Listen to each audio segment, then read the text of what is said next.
Pemirsa, jumpa kembali di channel Belajar dan Berbagi. Video kali ini kita akan belajar untuk mengenali jenis, simbol, dan informasi mengenai masker medis. Sehingga harapannya kita dapat memilih masker medis dengan tepat, sesuai dengan kebutuhan yang kita kehendaki. Masker medis termasuk salah satu alat kesehatan. Dan yang paling penting untuk diperhatikan dari masker medis adalah tentang kualitasnya, tentang keamanannya, dan tentang manfaatnya. Jadi ketiga hal tersebut harus diperhatikan dan dipertahankan di sepanjang siklus hidup masker medis. Yaitu mulai dari bahan yang digunakan, kemudian proses pembuatannya, penanganan waktu distribusinya, cara penggunaan, bahkan sampai dibuang pun keamanan harus tetap diperhatikan. Nah, pada masa pandemi saat ini, penggunaan dan kebutuhan masker medis meningkat dengan tajamnya. Seiring dengan hal tersebut, banyak bermunculan produsen masker medis. Jadi banyak di pasar, baik online, baik di supermarket, minimarket, banyak sekali jenis-jenis masker medis.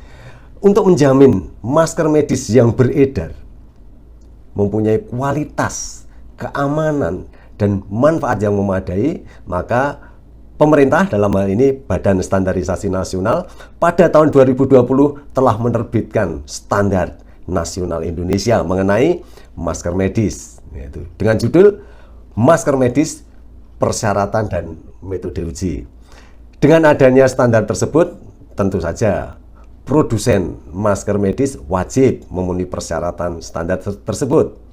Termasuk tentu saja perlunya memastikan bahwa informasi, identitas, dan simbol yang tersedia itu lengkap dan benar. Demikian pula pembeli dan pengguna. Mereka juga perlu mengetahui dan memahami arti informasi, arti identitas, dan simbol yang tercantum pada masker medis tersebut. Sehingga pada waktu pembeli dapat menentukan dengan tepat jenis masker medis yang akan dibeli sesuai dengan keperluannya. Pada saat mengadakan pelatihan, ada kawan yang bertanya, "Pak Us, pada saat saya akan membeli masker medis, terus terang saya agak bingung dalam memilih masker medis. Karena di pasar ya, baik yang ada di online, di supermarket, atau di minimarket, saya menemukan banyak jenis-jenis masker medis dari berbagai merek dagang. Dan dari penglihatan saya ya sama saja semuanya. Yang berbeda hanya produsennya, merek dagangnya, jumlah lapisannya, harganya. Jadi saya tidak tahu nih cara memilihnya, mana yang paling tepat untuk dipilih, dan bagaimana cara memilihnya. Apa yang harus saya perhatikan supaya dapat memilih dengan tepat? Mau tahu penjelasannya? Mari kita belajar bersama-sama melalui video yang satu ini.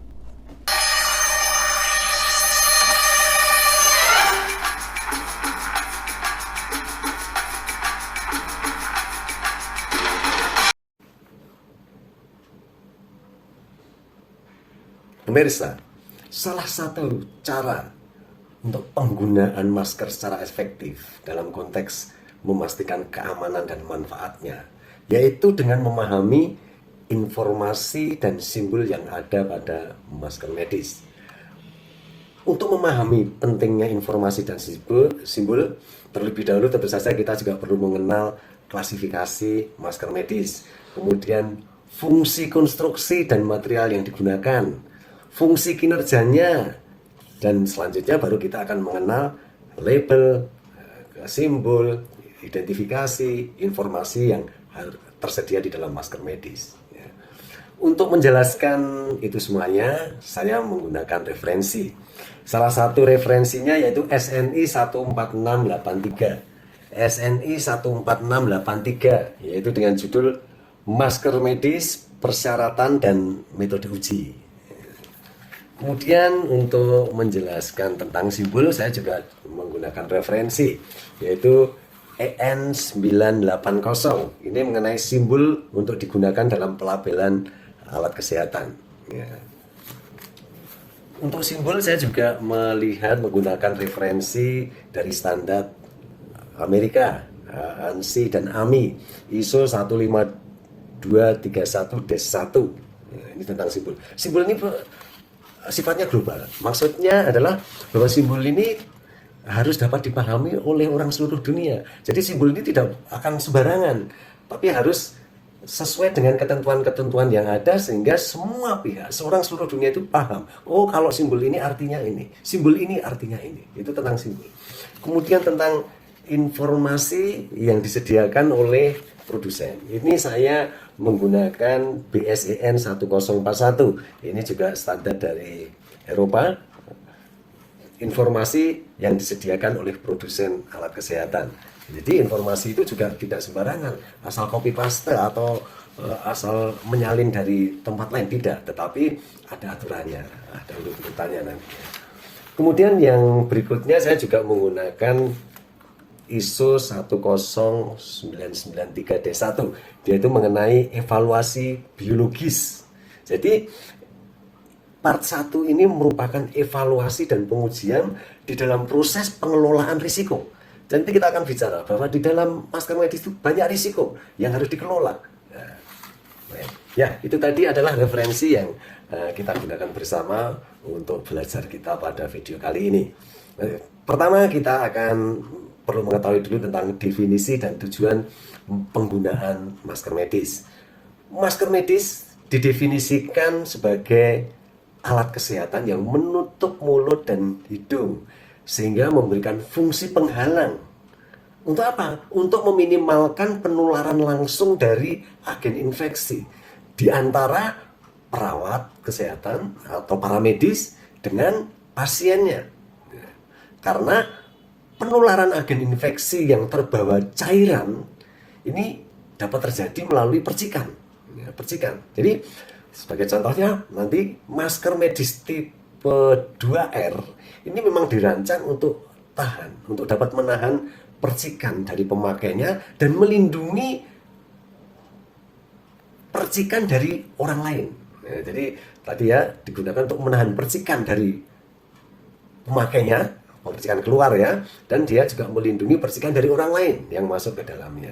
Ya, seperti kita ketahui bahwa pada saat kita bernafas, berbicara, batuk, bersin, seseorang dapat melepaskan tetesan sekresi dari selaput lendir di mulutnya dan di hidungnya, dan mayoritas itu diameternya kira-kira 0,5 sampai 12 mikron. Dan untuk terutama yang partikel besar ini bisa mengandung mikroorganisme. Ya. Dan kita mengenal juga klasifikasi masker medis.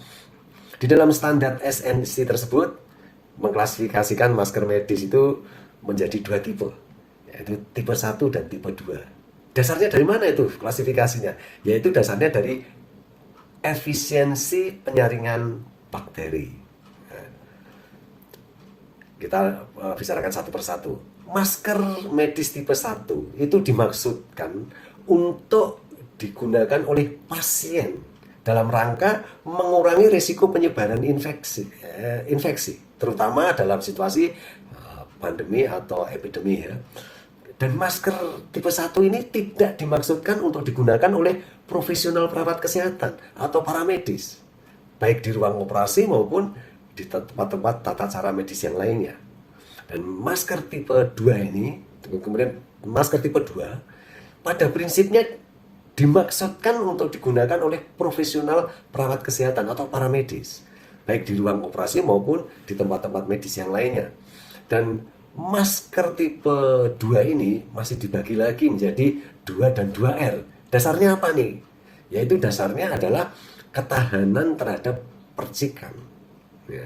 Jadi sebagai tanda untuk mengidentifikasi ketahanan percikan nanti akan ditulis 2 dengan kata R, huruf besar.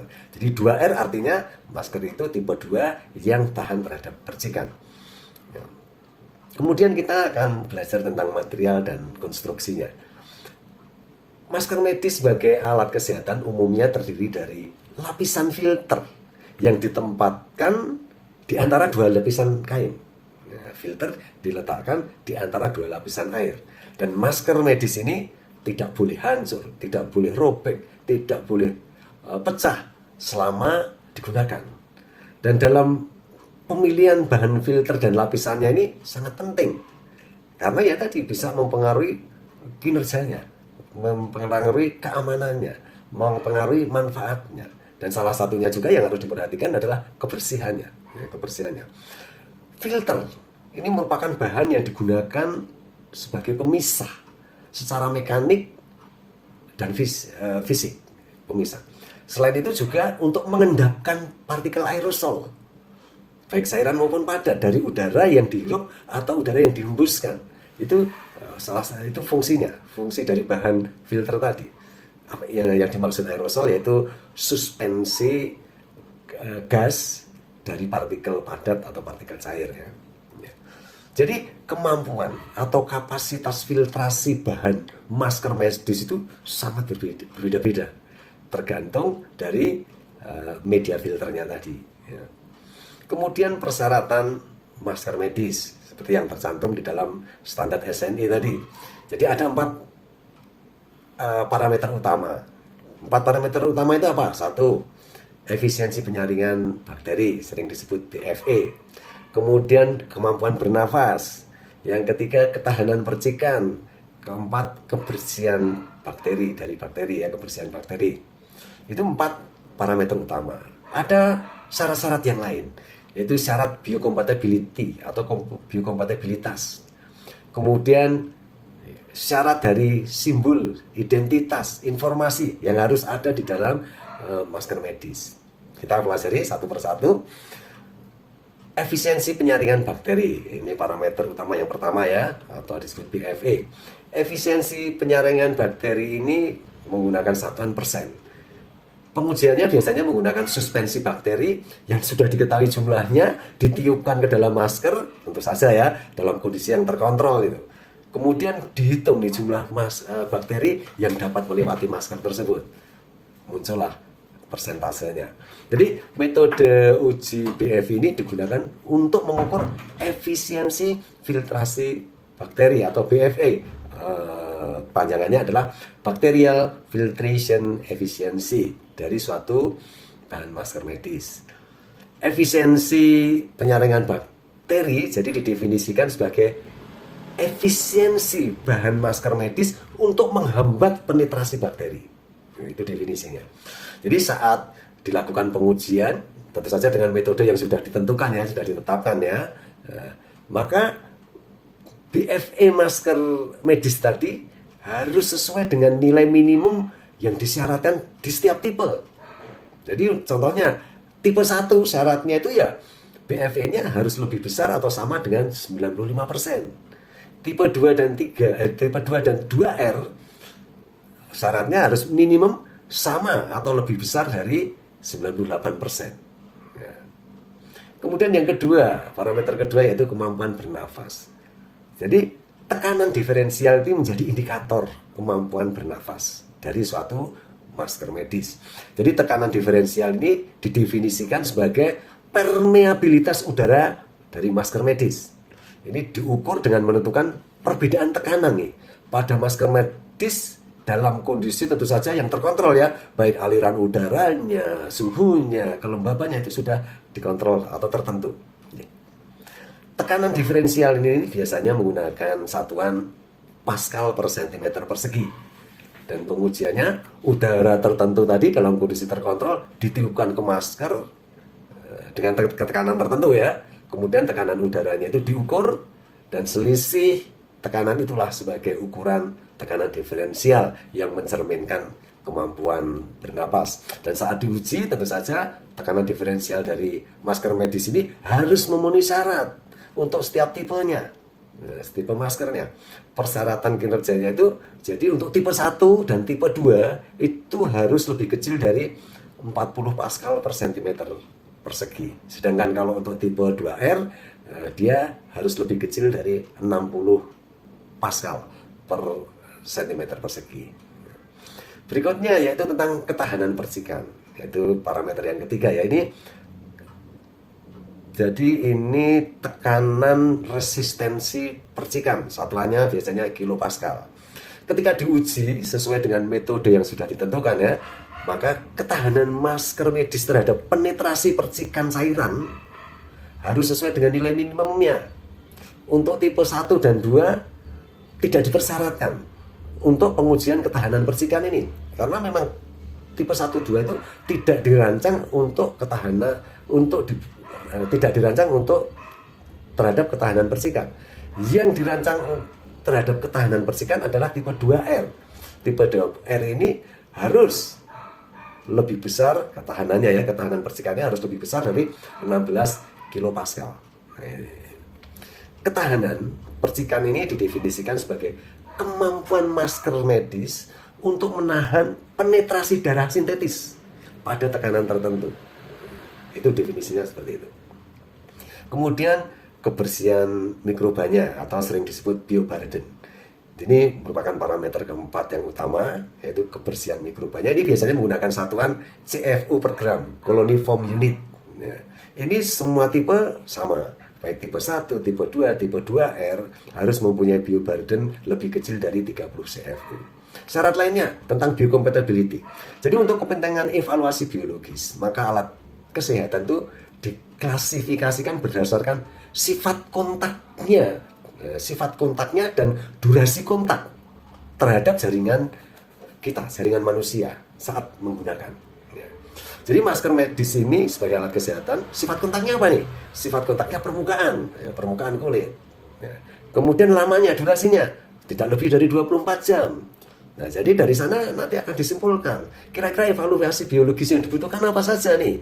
Salah satunya yaitu harus ada penilaian risiko untuk sitotoksisitasnya, sensitisasinya, iritasinya, dan reaktivitas intrakutannya.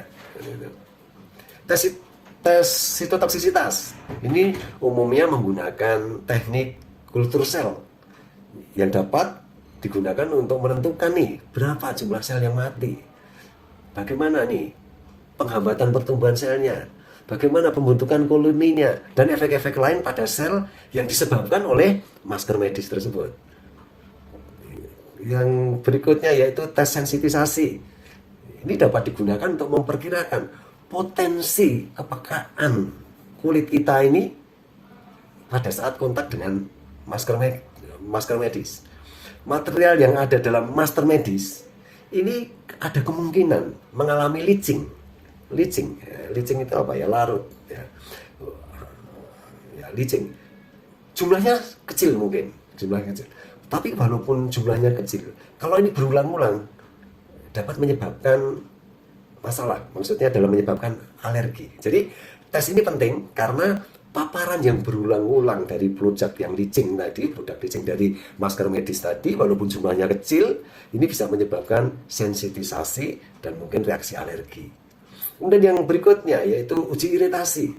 Ini juga penting karena uji ini dapat digunakan untuk memperkirakan potensi iritasi dari masker medis tersebut. Dan pengujian ini yang dilakukan ini harus sesuai tentu saja dengan rutenya. Kalau ini tadi rutenya yaitu dengan kulit atau permukaan kulit, dan lamanya yaitu lebih dari 24 jam. Kemudian tes berikutnya adalah reaktivitas intrakutan. Ini dapat digunakan untuk menilai reaksi dari jaringan yang ada di ini jaringan kita ini, dan reaksi dari jaringan lokal ini terhadap masker medis. Kemudian berikutnya adalah itu tadi semuanya adalah untuk produk-produk non steril. Kalau untuk produk steril ada tambahnya lagi. Kalau masker medis itu steril dan disterilisasi dengan ethylene oxide, ada tambahannya, yaitu kita tahu bahwa ethylene oxide itu toksik, beracun. Jadi artinya apa? Di dalam masker tadi residu ethylene oxide-nya harus diminimalisir, harus sekecil mungkin. Nah itulah nanti ada yang namanya pengujian residu ethylene oxide. Jadi dengan demikian produsen itu perlu melakukan evaluasi biologis dari masker medis ini, dan referensinya yang tadi disebutkan yaitu bisa menggunakan EN ISO 10993D1 itu yang umum. Nanti ada 22 D1, D2, D3 dan sebagainya. Dan untuk menentukan tentu saja cara pengujian toksikologinya yang berlaku seperti apa. Dan semua hasil pengujian tadi harus didokumentasikan, karena inilah sebagai bukti bahwa masker medisnya itu aman, tidak ada potensi iritasi, tidak mau potensi alergi, tidak potensi tadi reaktivitas intrakutan, sitotoxicity dan sebagainya. Ini harus disimpan, dapat diverifikasi ya, dokumen-dokumen tersebut. Kemudian kita belajar tentang simbol dan informasi. Di dalam standar SNI tadi tentang masker medis ya yang diterbitkan oleh BSN tadi sudah menetapkan ini perlunya memperhatikan tentang informasi yang harus disediakan oleh produsen masker medis. Dan simbol itu juga sebenarnya dasarnya juga informasi juga, cuma bentuknya bukan tulisan tapi bentuknya adalah simbol. Jadi informasi tentang masker medis sebagai alat kesehatan itu sangat penting. Untuk apa kok penting? Untuk memastikan bahwa keamanan dan manfaat itu sesuai dengan harapan. Karena pada prinsipnya informasi ini adalah cara untuk mengatasi bahaya, keamanan, dan manfaat tadi supaya optimal, sesuai dengan yang diharapkan. Nah, informasi ini tentu saja tidak dibuat asal-asalan, tapi ada dasarnya. Dasar bahwa informasi, oh ini loh harus dicantumkan, oh ini loh harus dicantumkan. Nah, itu harus disampaikan. Nah, itu ada dasarnya. Apa? Yaitu informasi produk dan pelabelan itu pada prinsipnya merupakan bagian dari prosedur manajemen risiko. Risiko dari masker medis tadi. Jadi manajemen risiko, pengelolaan risiko dari masker medis yang sudah diidentifikasi. Dan dengan demikian informasi merupakan salah satu sarana untuk mengatasi risiko yang sudah diidentifikasi sehingga akan menjamin keamanan penggunaan masker medis. Setiap alat kesehatan termasuk masker medis pada saat tahap desain mereka itu wajib mengidentifikasi yang namanya hazard atau bahaya yang ada di setiap siklus produk, mulai dari bahan baku diidentifikasi ada potensi bahaya apa, di proses produksinya diidentifikasi potensi bahaya apa, di setiap pada waktu penanganan distribusinya potensinya apa, pada waktu penggunaan bahkan sampai dibuang pun harus diidentifikasi potensi bahayanya apa. Jadi potensi, dan kita tahu potensi bahaya atau hazard ini dapat nanti menimbulkan potensi keamanan, potensi HAM, potensi risikonya, risiko terhadap pengguna, terhadap pasien, potensi bahaya dan risiko yang sudah diidentifikasi dilanjutkan dengan mengidentifikasi cara mengatasinya. Kalau kita sudah tahu, oh ada potensi bahaya seperti ini, risiko keamanannya seperti ini, nah kita juga selanjutnya mengidentifikasi cara mengatasinya bagaimana. Cara mengatasinya. Nah, sebagai ilustrasi ini, contohnya, bahayanya kita anggap saja bahaya use error, kesalahan penggunaan. Ya.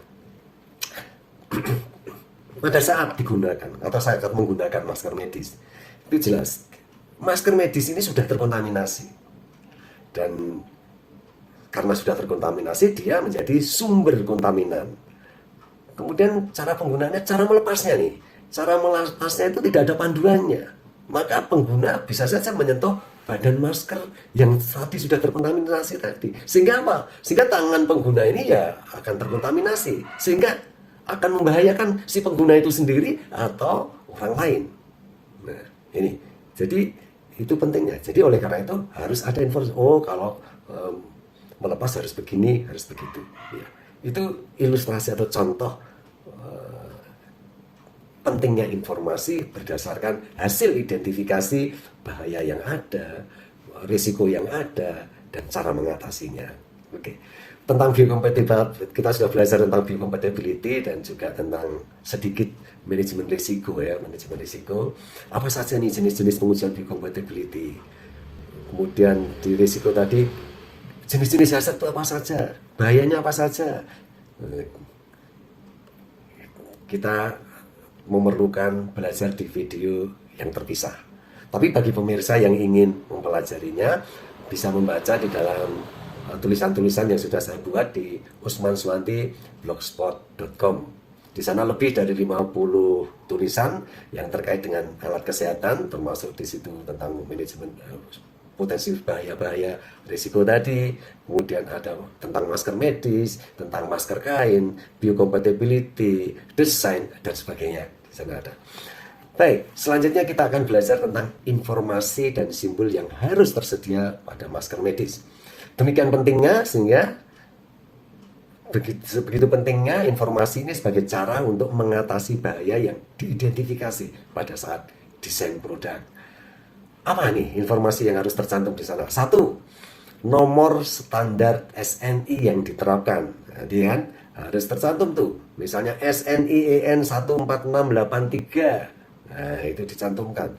Ini akan memberikan informasi bahwa memang masker medis tersebut dibuat berdasarkan standar tersebut dan sudah diuji berdasarkan standar tersebut, sudah memenuhi persyaratan-persyaratan tersebut. Ini secara eksplisit menyampaikan seperti itu. Kemudian yang kedua, jenis masker medis. Tadi ada jenis tipe 1, tipe 2, tipe 3. Ini perlu dicantumkan supaya apa? Mereka yang mau membeli, mau menggunakan tuh tahu persis mana yang saya harus ambil, saya harus pakai sesuai dengan keperluannya tentu saja. Jadi pembeli, pengguna dengan mudah dapat mengidentifikasi sehingga tidak salah pilih atau tidak salah membeli. Kemudian informasi lain yang penting, misalnya terkait dengan materialnya, terkait dengan identifikasinya, deskripsi teknisnya, cara penggunaan masker. Nah, ini tentu saja semuanya dimaksudkan untuk memastikan penggunaan masker medis itu efektif dan tepat, sesuai.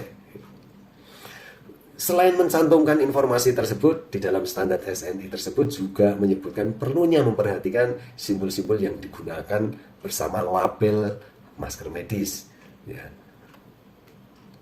Simbol pada dasarnya juga merupakan informasi ya yang penting bagi pengguna. Bentuknya saja bukan tulisan tapi simbol.